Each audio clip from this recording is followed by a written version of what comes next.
फिर पाइपलाइन कहाँ है? यही तो भगवान की विलक्षणता है कि हम लोग बनावेंगे, कहीं पानी भेजेंगे तो पाइपलाइन की जरूरत है, पर भगवान को किसी पाइपलाइन की जरूरत नहीं है। तब एक प्रश्न आप कर सकते हैं कि इस दृष्टि से तो जब क्षीर सिंधु का दूध ही सब जगह सप्लाई हो रहा है, दूध देने वाले जितने प्राणी हैं सब में वही दूध जा रहा है, तब फिर तो गाय का ही दूध पीना चाहिए। ऐसा क्यों? फिर किसी का भी दूध ले सकते हो। पात्र के भेद से वस्तु में भेद हो जाता है। तो क्षीर सागर में स्थित जो दूध है, वह दूध जब उसी गाय के वंशज गाय के उसमें आता है तो उसमें पूरी विशुद्धि रहती है, वो दूध पूर्ण सात्विक होता है। वही दूध भैंस में आ जाता है तो राजसी हो जाता है, वही दूध ऊँट ऊँटनी में, भेड़ में, बकरी में पहुंचने के बाद तामसी हो जाता है, और वही दूध गदही में, सुअरिया में पहुंचने के बाद सर्वथा निषिद्ध और अपेय हो जाता है। तो पात्र के भेद से वस्तु में भेद हो जाता है। चलो ऐसे आप नहीं समझो तो और सरल उदाहरण से आपको समझावें। भगोनी में केरोसिन का तेल रखा हुआ था। अब तेल तो खाली कर दिया है, लेकिन उसकी गंध है। उसमें अब खीर भर दो तो मिट्टी के तेल की बदबू आ जाएगी कि नहीं आ जाएगी? क्यों आएगी? क्योंकि पात्र शुद्ध है। पात्र भेद से पदार्थ में भेद हो जाता है। तो गाय का दूध जब गाय में ही आएगा, पात्र भेद नहीं होगा, तो उसकी जो गुणवत्ता है वो सुरक्षित रहेगी।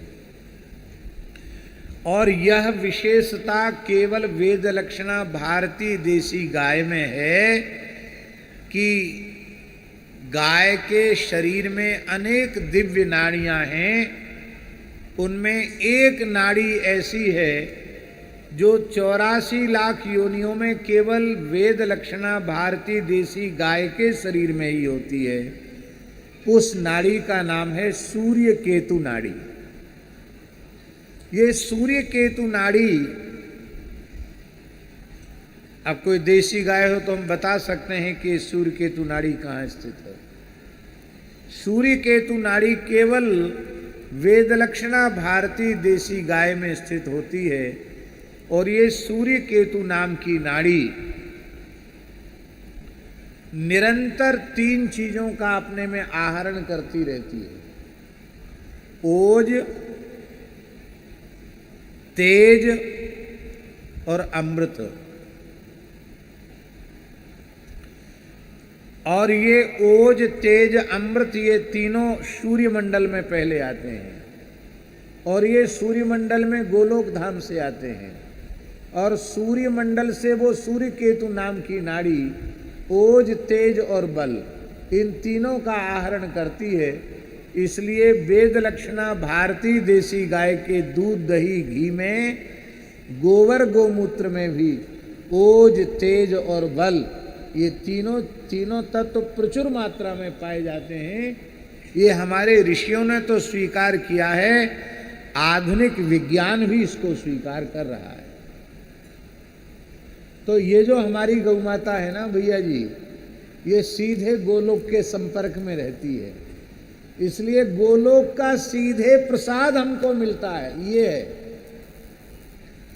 24 घंटे तक यदि कोई मनुष्य उसके पेट में गव्य पदार्थ न जाए, गाय का कोई अंश न जाए, न दूध जाए, न दही जाए, न घी जाए, न गोमय जाए, न गोमूत्र जाए, कोई न कोई एक गाय का प्रसाद उसके भीतर नहीं जाए 24 घंटे तक, तब उसके साथ उसका जो खाया हुआ आहार है वह प्रेतोच्छिष्ट के समान हो जाएगा। प्रेत उसके साथ भोजन करने लग जाएंगे, वो श्रीहीन हो जाएगा। इसलिए हमारे यहाँ पुराने लोग दूध दही का खाना था, दूध घी का खाना था। हमारी उम्र कोई बहुत ज़्यादा तो नहीं है, लेकिन फिर भी हमें अनुभव है। कहाँ गांव में 10 तरह के साग बनते थे, कढ़ी बनती, छाछ महेरी होती और दही दूध घी, इसी का ही खाना था गांव में। और क्या था खाने में? ये तरह तरह की साग सब्जी, पकोड़ा मकोड़ा, ये सब कहाँ गांवों में बनते थे। और खूब स्वस्थ रहते थे। हमें अपने बाल्यकाल की स्मृति है, घर की गैया दूध देना बंद कर देती तो एक अहीर के यहाँ जाते थे तो उनके छोटे छोटे बच्चों को देखते, दांत तो नहीं करी है, आंख में कीचड़ लग रही है और बढ़िया महेरी बन के तैयार है, बड़ी सुंदर सुंदर सुगंध उसकी आती, और भैया बिना पानी डला धारोष्ण दूध महेरी में मिला के और एक एक गुड़ की भेली इतनी इतनी लेकर के, और पाते हुए देखकर हम आपको सच्ची कहते हैं, हमारी इच्छा हो जाती थी कि हम खाने लग जाएं। और देखो वो बच्चे खूब स्वस्थ प्रसन्न। तो पुराने समय में दूध दही घी का खाना था, इसलिए पुराने लोगों में ओज भी था, तेज भी था और बल भी था। हमारे महाराज जी के निकट एक महात्मा रहते थे, पूज्य श्री हरिराम बाबा, उनकी चर्चा हम पहले भी कर चुके हैं। बहुत अच्छे संत थे, लगभग 104 वर्ष की आयु में उन्होंने वृंदावन की रज प्राप्त की और भगवान का प्रत्यक्ष दर्शन उन्हें हुआ था। बहुत अच्छे संत थे, उनके पद भी हम कभी कभी गाते हैं, बड़े प्यारे पद लिखे हैं उन्होंने।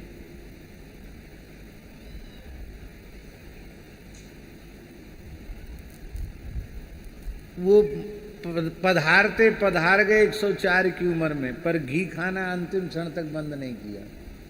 बच्चा, घी हमारा प्राण है, घी देना बंद करोगे तो मर जाएंगे। थोड़ा घी जरूर रोज लेते। और भैया जी हम आपको क्या बतावें, शरीर में झुर्री नहीं पड़ी थी। 104 साल की उम्र में गिर गए थे तो कूल्हा टूट गया था, चल नहीं सकते थे, लेकिन शरीर पे कहीं झुर्री नहीं थी।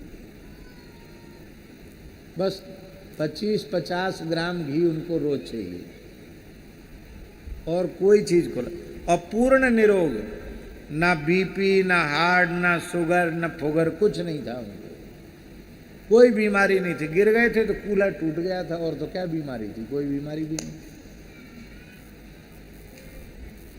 तो उन्होंने अपने वो कहते थे हमारा बाप भी घी खाता था, बाबा कहते थे, बोले मेरे पिताजी घी खाते थे, अपनी ससुराल में गए, हम भी गए उनके साथ, तो हमारी जो पिताजी की सासू माँ हैं वो घी परोसने आई, तो पुराना जमाना था, तो जमाई को घी जो है वो चमची से नहीं परोसा जाता था, गंगा सागर में भर के तब घी परोसा जाता था जमाई को। तो वो पुरानी परंपरा के अनुसार वो गंगा सागर में भर के घी, ताया हुआ घी परोसने आई, दाल भात में डालने के लिए। तो बोले हमारे पिताजी ने इतना बड़ा गिलास था, आधा सेर पानी का, उसको ऐसे फेंक दिया और कहा दाल साग में मत डालो, इसमें डालोगी। तो उन्होंने पूरा गिलास भर दिया।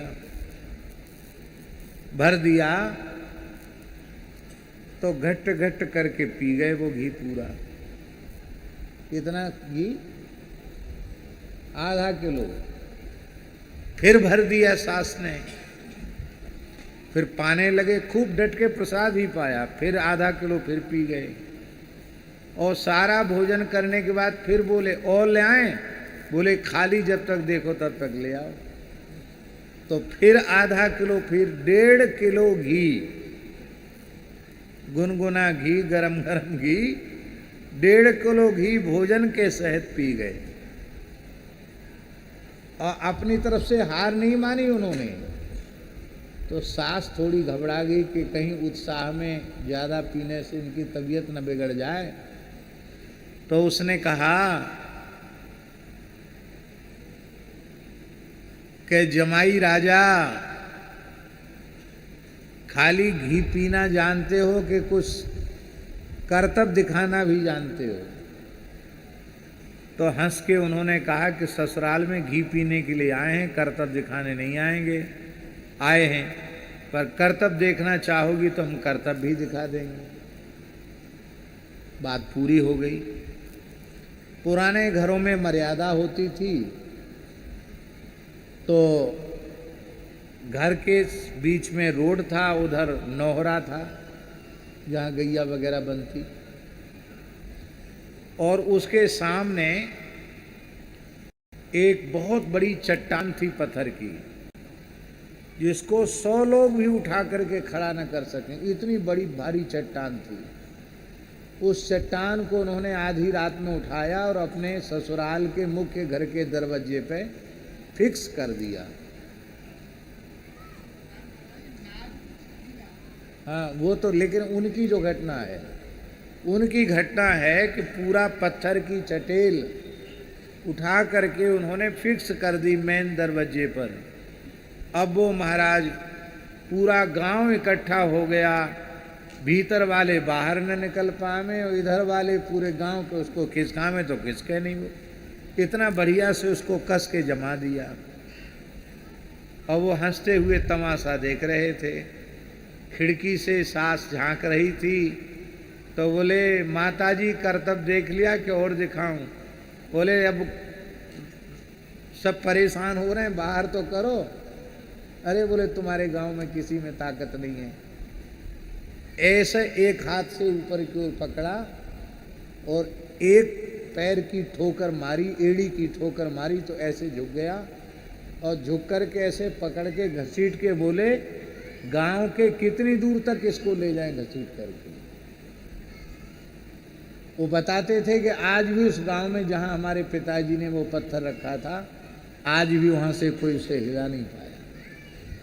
तो ये बल कहां से, ये मनुष्य में बल, ये अति मानुष बल है, ये कहां से आया? एक सदाचार की शक्ति और एक भारतीय देसी गौ माता के दूध दही घी की शक्ति।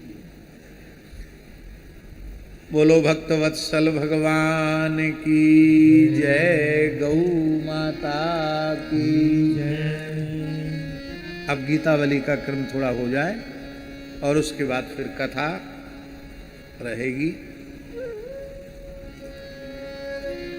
श्री वृंदावन बिहारी लाल की जय। गीतावली पद संख्या 85 अयोध्या कांड।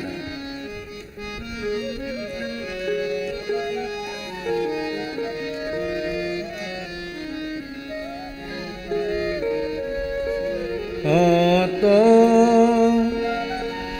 समुझी रही अपनों को, हो तो समुझी रही अपनों को। राम लखन सिय को सुख मोका।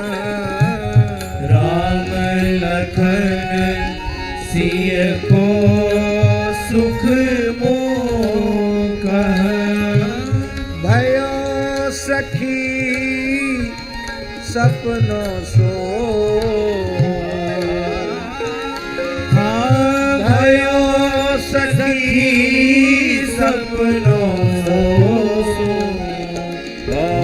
तो समुझी रही अपनों को। हो तो समुझी रही अपनों को। जिनके बीरा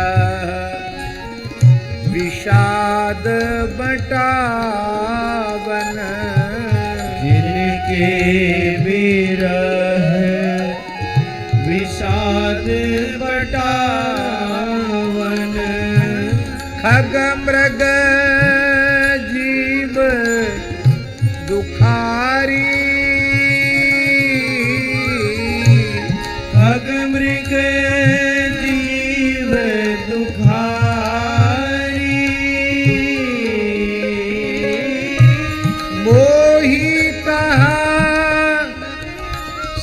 सजनी समुझावती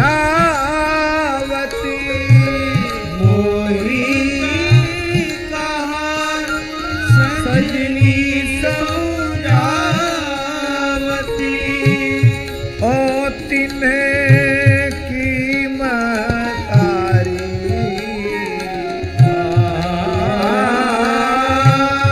मोती की महतारी ओ तो समझी रही अपनों सो समझी रही अपनों भरत दशा सुनी सुमिरी भूप गति भरत दशा सुनी सुमेरी भूप गति देखी दीन पुरवासी देखी दीन पुरवासी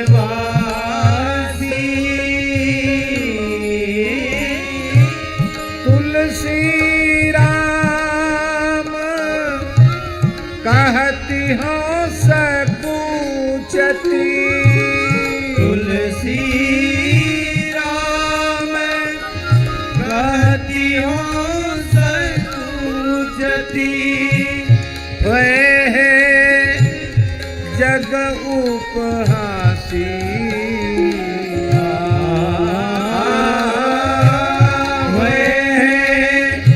जग उपहासी हो तो समुझी रही अपनों हो समुझी रही अपनों आली हो इन्हीं बुझावो कैसे आई हो नहीं बुझावो कैसे लेत ही ये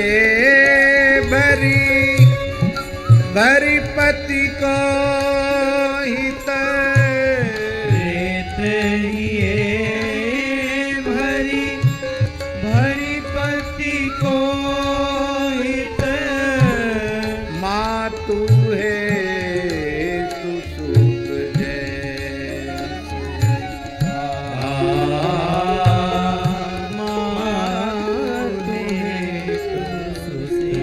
जैसे आली हो नहीं बुझावो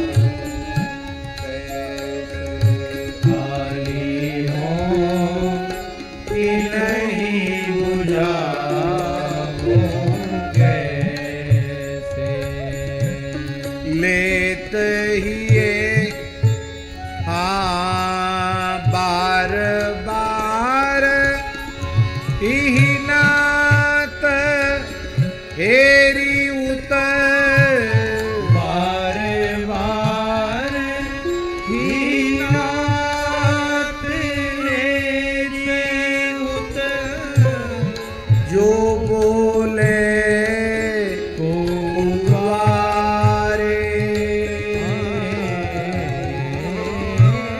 जो बोले द्वारे अंग लगाए लिए बाते अंग लगाई लिए बारे ते करुणा सुत प्यारे करुणा सुत प्यारे आली हो नहीं बुझाओ कैसे, आली हो नहीं बुझाओ कैसे। बार बार ही नात हेरी उतर, बार बार ही नात हेरी उतर, जो को जो बोले को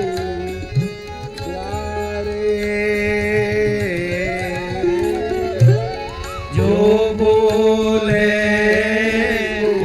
उतारे, अंग लगाय लिए बारे ते, अंग लगाई लिए बारे ते, करुणा में सुख प्यारे करुणा में सुख प्यारे, आली हो कि नहीं बुझावो कैसे, आली हो कि नहीं बुझाओ कैसे। लोचन सजल सदा सोवत से, लोचन सजल सदा सोवत से, खान पान बिसराए, खान पान बिसराए,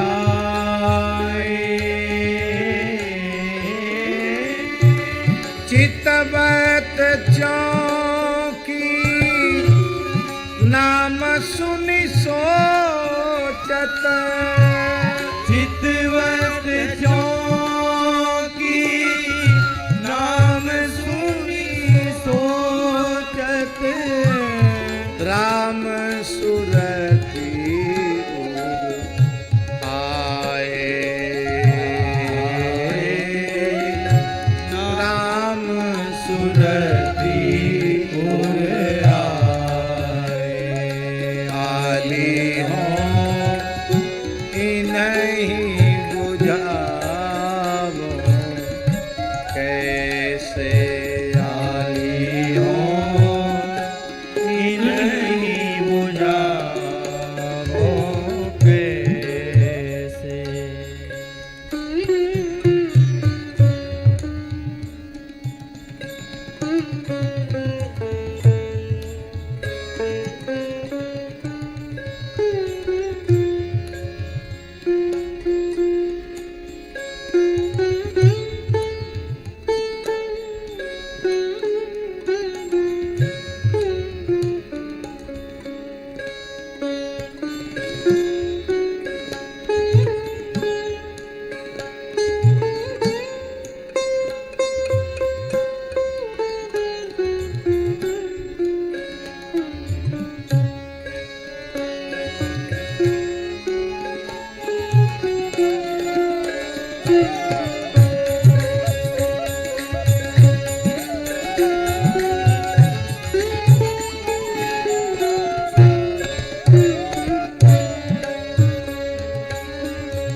तुलसी प्रभु के बिरह बधिक हठी, तुलसी प्रभु के बिरह बधिक हठी, तुलसी प्रभु के विरह बधिक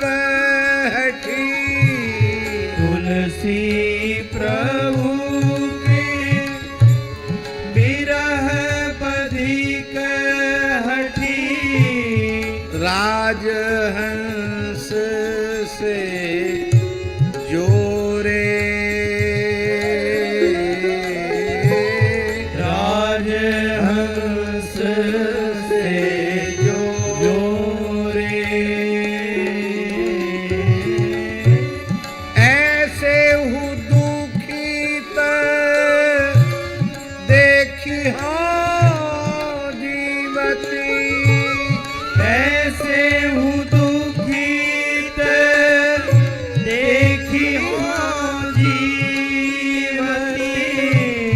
राम लखन के भोरे, राम लखन के भोरे, आली हो कि नहीं बुझावो, कैसे आली हो कि नहीं बुझाओ कैसे। गोविंद जय जय गोपाल जय जय, गोविंद जय जय गोपाल जय जय, गोविंद जय जय गोपाल जय जय, गोविंद जय जय गोपाल जय जय, राधा रमण हरि गोविंद जय जय, राधा रमण हरि गोविंद जय जय, राधा रमण हरि गोविंद जय जय, राधा रमण हरि गोविंद जय जय, गोविंद जय जय गोपाल जय जय, गोविंद जय जय गोपाल जय जय, राधा रमण हरि गोविंद जय जय, राधा रमण हरि गोविंद जय जय। श्री वृंदावन बिहारी लाल की जय। आज हम लोग बड़े भाग्यशाली हैं जो नंद महल के बिल्कुल सन्मुख शोभायमान गिडोह ग्राम जो ठाकुर जी का गोष्ठ है, गिडोह से ही गोष्ठ, गोष्ठ से ही गिडोह हो गया। ऐसी जहाँ ठाकुर जी की गैया को, गैयान को गोष्ठ हो, गैयान के गोष्ठ में गिडोह गांव में हम लोग सब विराजमान हैं और हमारे ब्रज के महान रसिक संतों के दर्शन हो रहे हैं। पूज्य श्री बड़े रास मंडल वाले पूज्य श्री महाराज जी जो हमारे वृंदावन की विभूति हैं, वृंदावन की शोभा हैं, श्री राधा वल्लभी निर्मोही अखाड़े के श्री महंत पूज्य श्री लाडली दास जी महाराज, लाडली शरण जी महाराज हैं, शरण जी हैं, शरण लगाते हैं कि दास हैं, शरण, परम पूज्य श्री लाडली शरण जी महाराज।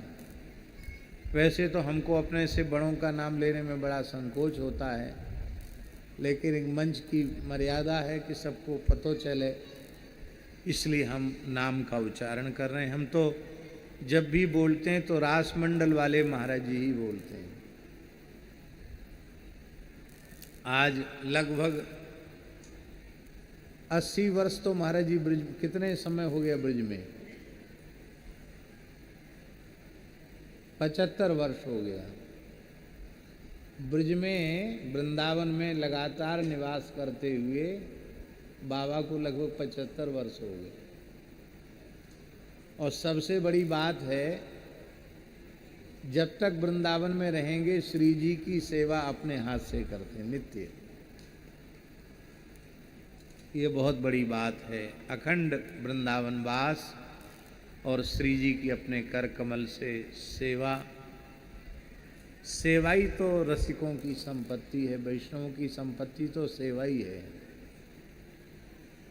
और पूज्य रास मंडल वाले बड़े महाराज जी के निकट में हमारे टटिया स्थान की परंपरा की एक विभूति जिन्होंने श्री हसन बिहारी जी जटेरी धाम गंधमादन पर्वत पर द्वितीय तटीय स्थान प्रकट कर दिया। वहाँ की लता पता कुंज का दर्शन करके लगता है कि हम वृंदावन के तटीय स्थान में आ गए। ऐसे जो समाज में मुखिया के पद पर भी विराजमान हैं, लंबे समय तक श्री मोहिनी बिहारिणी बिहारी जी की अपने कर कमल से सेवा की और जटेरी धाम के उत्सव महोत्सव अपने आप में बहुत दिव्य हैं, प्रसिद्ध हैं। हमको भी जटेरी धाम में एक बार कथा कहनी है। समय हो गया ना पक्का, पहले समय निश्चित हो गया ना समय का।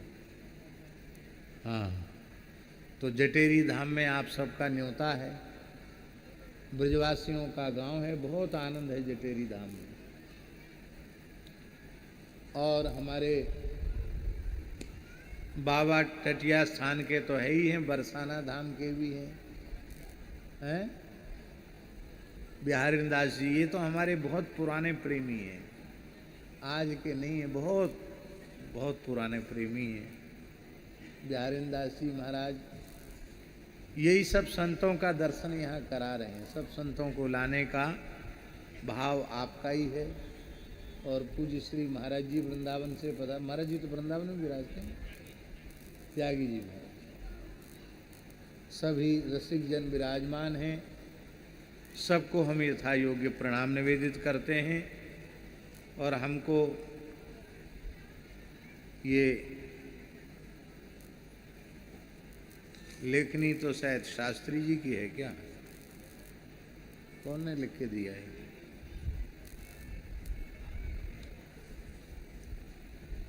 हाँ, एक और सूचना आई है कि 3 जून से 9 जून तक, माने यहाँ की कथा 29 को पूरी हो रही है, 3 जून से 9 जून तक श्री भक्तमाल जी की कथा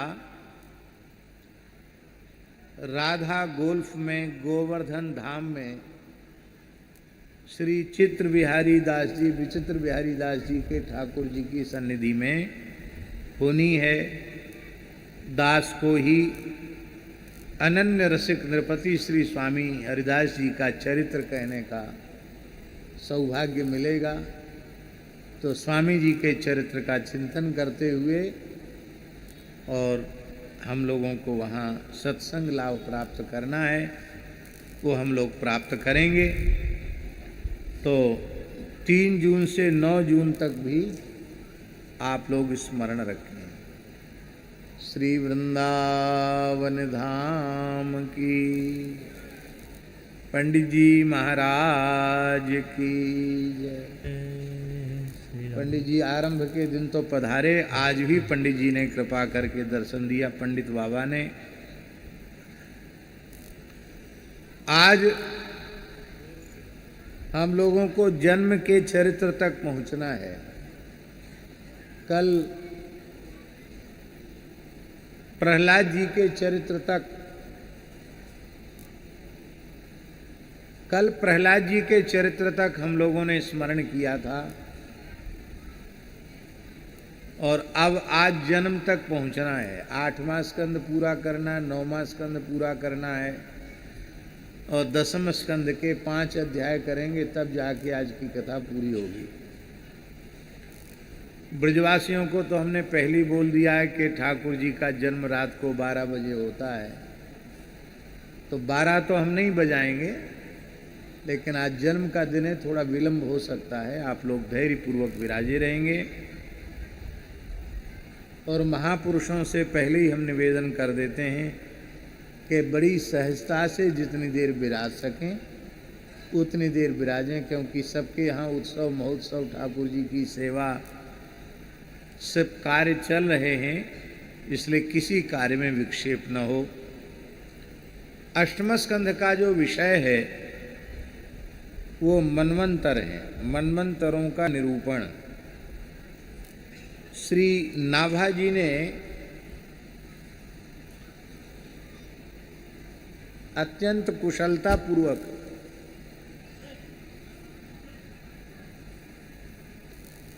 चौबीस अवतारों के स्मरण में मनवंतर को भी एक अवतार माना, मनवंतरावतार। क्योंकि जितने अवतार हैं महाराज जी वो 14 मनवंतर के अंतर्गत ही है, इसलिए उनकी संख्या में घटती बढ़ती है अवतारों की संख्या में। तो नाभाजी ने मनवंतर कह करके जितने भी भगवान के अवतार हैं जिस जिस के मत से सबको ले लिया। जय जय मीन वराह कमठ नर हरि बल बामन, परशुराम रघुवीर कृष्ण कीरत जग पावन, बुद्ध कल की व्यास पृथु हरिहंस मनवंतर, यज्ञ ऋषभ है ग्रीव ध्रुव वरदैन धन्वंतर, बद्रीपति दत्त कपल देव सनकादिक करुणा करो, 24 रूप लीला रुचिर श्री अग्रदास उर्पद धरो। इसमें मनवंतर कह करके मनवंतरों में होने वाले समस्त अवतारों का नाभाजी ने स्मरण किया है। हमारे गौर गदाधर वाले महंत जी को हम चारों ओर देख रहे, मंच पे आए, अब सामने नजर पड़ी। ये ऐसे विनम्र महापुरुष हैं, ये कहीं छिप के बैठ जाते हैं। तो मेरी प्रार्थना है यहाँ मंच पे आ जाएं, यहाँ ऊपर विराजें, मंच पर विराजें आप, उसमें सबको दर्शन भी होगा और हमें भी बहुत प्रसन्नता होगी। तो गौर गदाधर वाले महंत जी यहाँ आ जाएं। 14 मनवंतरों में श्री सुखदेव जी महाराज वर्णन कर रहे हैं कि हे राजर्षि परीक्षित, 6 मनवंतर व्यतीत हो चुके हैं। उनकी चर्चा, उनमें से पहले मनवंतर जो स्वयंभू मनवंतर है, उस मनवंतर का निरूपण हमने कर दिया। उसी में देवता आदि की उत्पत्ति हुई है। इसी मनवंतर में स्वयंभू मनु की पुत्री आकुति से यज्ञ पुरुष के रूप में भगवान धर्म का उपदेश देने के लिए पधारे और देवहूति से कपिल के रूप में ज्ञान का उपदेश करने के लिए भगवान ने अवतार ग्रहण किया। ये 2 अवतार स्वयंभू मनवंतर में भगवान ने स्वीकार किए।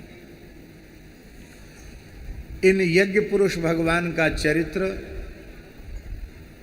और कपिल भगवान का चरित्र तृतीय स्कंध में आप लोग श्रवण कर चुके हैं।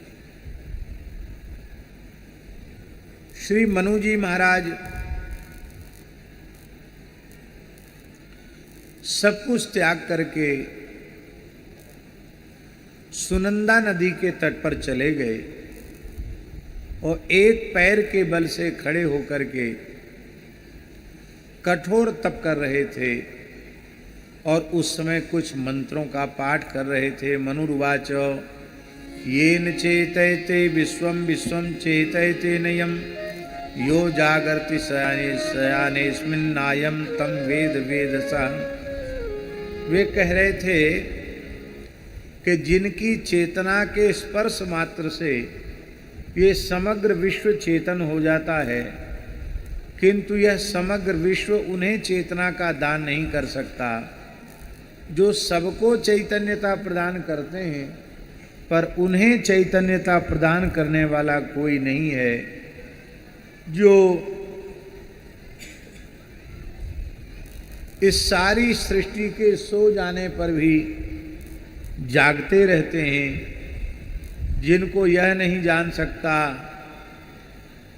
जो सबको जानते हैं लेकिन यह जगत उन्हें नहीं जान सकता, वही परमात्मा हैं जिन्हें कोई नहीं जान सकता और जो सबको जानते हैं, उन्हीं का नाम परमात्मा है। आत्मा वास्यमिदं विश्वम यत् किंचित जगत्यान जगत तेन त्यक्तेन भुंजीथाः माँ गृधा कस्य स्विद्धनम। मनु जी कहते हैं ये संपूर्ण चराचर, संपूर्ण सृष्टि परमात्मा से ओतप्रोत है। जैसे कपड़े में धागे के अतिरिक्त और कुछ नहीं होता है, ऐसे ही इस विराट ब्रह्मांड में भगवान के अतिरिक्त कोई दूसरी वस्तु नहीं है, सब कुछ परमात्मा ही है।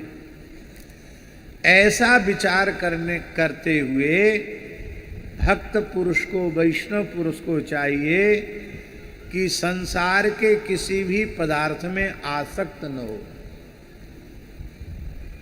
शरीर के प्रति अहंता न हो और संसार की किसी वस्तु के प्रति ममता न हो।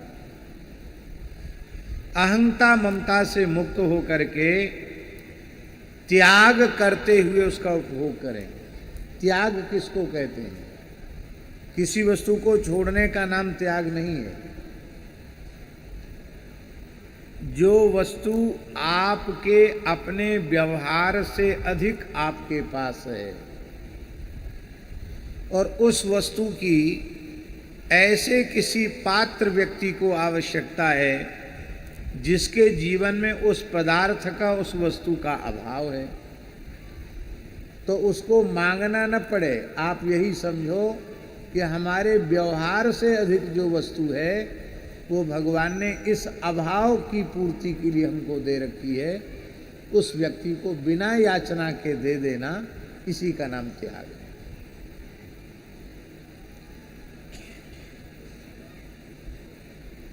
जिस वस्तु के प्रति हमारी ममता है, उस ममता को त्याग करके जिसे उसकी आवश्यकता है उसे दे देना, इसका नाम त्याग है। और लोग कहते हैं हम वहां गए थे बद्रीनाथ, एक फल छोड़े आए। कौन सा फल छोड़े आए? तो डॉक्टर ने कह दिया केला मत खाओ, केला खाने से तुम्हारा शुगर और बढ़ जाएगा और तुम्हारे कफ प्रकृति है, केला नुकसान करेगा। तो बड़े चतुर लोग होते हैं, कहते हम बद्रीनाथ गए, केला छोड़े। अरे भले आदमी, केला छोड़े आए, अमरूद छोड़े आए, इससे थोड़ी कल्याण होगा। छोड़ना, त्याग उस वस्तु का अर्थ है कि अपने जीवन निर्वाह के अतिरिक्त जो वस्तु पदार्थ आपके पास है उसकी जिस किसी को भी आवश्यकता है उसकी बिना याचना के उसे दे देना, और ये अहंकार न रखना कि मैं देने वाला हूं। दातापने के अहंकार से मुक्त होकर के सेवा करना, ये है। इस प्रकार से वे भगवान का स्तवन कर रहे थे और कुछ असुरों ने मन में सोचा कि ये क्या बड़बड़ा रहे हैं। तो वो असुर भूखे थे, वो नरभक्षी थे, वे असुर मनु जी को खाने के लिए दौड़े। उस समय भगवान यज्ञ नारायण अपने याम आदि 12 पुत्रों के सहित प्रकट हो गए और प्रकट होकर के उन्होंने असुरों का संहार किया और वे भगवान ही यज्ञ नारायण ही स्वयंभू मनवंतर में इंद्र के पद पर प्रतिष्ठित होकर के स्वर्ग का शासन करने लगे। बोलो भक्तवत्सल भगवान की जय। प्रथम मनवंतर में यज्ञ नारायण भगवान ही इंद्र पद पर विराजमान हुए। इसलिए वेद में कई जगह इंद्र शब्द का अर्थ परमात्मा के अर्थ में प्रयुक्त है। इंद्रो मायावी पुरुरूप ईयते इत्यादि श्रुतियों में इंद्र शब्द का अर्थ इंद्र देवता नहीं है। इंद्र शब्द का अर्थ है भगवान, ठाकुर जी, श्री कृष्ण। भगवान के अर्थ में इंद्र शब्द का प्रयोग किया गया। इस चरित्र में एक विशेष शिक्षा हम लोगों को प्राप्त होती है कि जो ईमानदारी से भगवत स्मरण कर रहे हैं उन्हें भगवान से रक्षा की प्रार्थना करने की भी आवश्यकता नहीं। मनु जी ने ये थोड़ी कहा कि प्रभु बचाओ, ये असुर हमको खाने के लिए दौड़ रहे हैं। अपने आप भगवान बिना बुलाए आ गए, प्रकट होकर भगवान ने असुरों का संहार कर दिया, मनु जी को बचा लिया। यही है शरणागति में, शरणागति का एक अंग रक्षिष्यतीति विश्वास। ये विश्वास महाराज जी, श्री विपिन बिहारी दास जी महाराज, ये विश्वास हृदय में दृढ़ हो जाए कि युगल सरकार ठाकुर जी श्री जी हमारे सर्वविध रक्षक हैं, बिहारी जी हमारे सर्वविध रक्षक हैं, ये विश्वास भीतर से दृढ़ हो जाए तो कभी किसी भी परिस्थिति में हे नाथ मेरी रक्षा करो ये कहने की आवश्यकता ही नहीं पड़ेगी। प्रहलाद जी का चरित्र इस बात का प्रमाण है। पूरे प्रहलाद चरित्र को देख लो, कल हम लोगों ने प्रहलाद चरित्र पर ही कथा का विश्राम किया था। पूरे प्रहलाद चरित्र को देख लो, प्रहलाद जी के ऊपर कितने संकट आए। एक और तीनों लोकों पर जिसका शासन है, वो सर्वोच्च सत्ता हिरण्यकशिपु की सत्ता, आसुरी सत्ता, जो किसी भी कीमत पर प्रहलाद जी को समाप्त कर देना चाहती है, लेकिन प्रहलाद जी का बाल बांका नहीं हुआ। और इतनी बार प्राण संकट आने पर भी प्रहलाद जी ने कहीं भी त्राहिमाम पाहिमाम रक्षमाम नहीं कहा। केवल यह विश्वास प्रहलाद जी का कि रक्षिष्यतीति विश्वास, ठाकुर जी हमारी रक्षा करेंगे, ठाकुर जी हमारे रक्षक हैं, इस बात का विश्वास। और सच्ची बात यही है, भगवान के प्राण प्यारे भक्तों की, संतों की ठाकुर जी ही रक्षा करते हैं।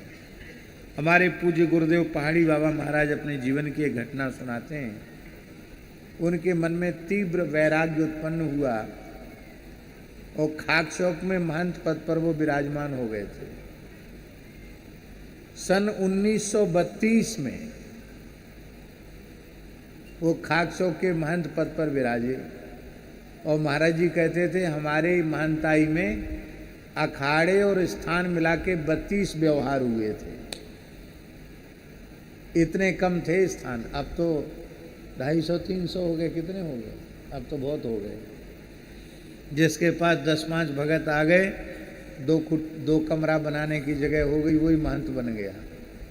नहीं तो पहले तो पुराने स्थान में ही साधु रहते थे,